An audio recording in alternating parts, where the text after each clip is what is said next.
আমি বলেছি না, আপনি আমাকে মেজাজ দেখাবেন না। সরি বন্ধু, এই মেয়েরে বিয়ে করলে তোর জীবন একেবারে তেজপাতা হয়ে যাবে, তুই দেখিস। বন্ধুর জীবন তেজপাতা হবে, আপনার জীবন তো তেজপাতা হবে না। আপনি কেন কথা বলছেন এত? এই, আপনার এরকম আর কতগুলো বন্ধু আছে বলেন তো? 3-4 জন।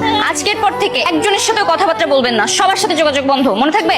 ঠিক আছে, কি খাবে বলো? এত তাড়াহুড়া করছেন কেন? এখানেও কি আপনার কোনো বন্ধু আছে নাকি যে দেখে ফেললে আপনাকে অপমান করবে? অপমান কেন করবে?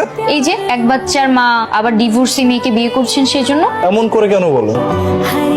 জামাইয়ের সাথে তোর কথা হয়েছে? ও কখন আসবে কিছু বলেছে? না বাবা, ওর সাথে আমার কোনো কথা হয়নি, ওর কথা বাদ দাও তো। কিরে মা, তোর কেনাকাটা সব হলো? হ্যাঁ বাবা, সব শেষ। বলছিলাম কি, পরশু অন্তত বিয়ের দিন সবাইকে একটু জানিয়ে দিস যে আগে তো বিয়ে হয়। কি বলতেছো তুমি বাবা? তাহলে তো আমার আসল প্ল্যানটাই ক্যান্সেল হয়ে যাবে। আমি তো আরো ভাবছি বাসরাতে বাবুকে নিয়ে যে বাসর করতে যাব, আর কি হবে সেটা দেখার জন্যই তুমি এক্সাইটেড। তোর মতো এরকম পরীক্ষা নিয়ে কেউ বিয়ে করেছে অন্তত আমার জীবনে আমি দেখিনি। দেখবা কিভাবে? কারণ মাহি তো অন পিস, এর সেকেন্ড পিস তৈরি হয়নি।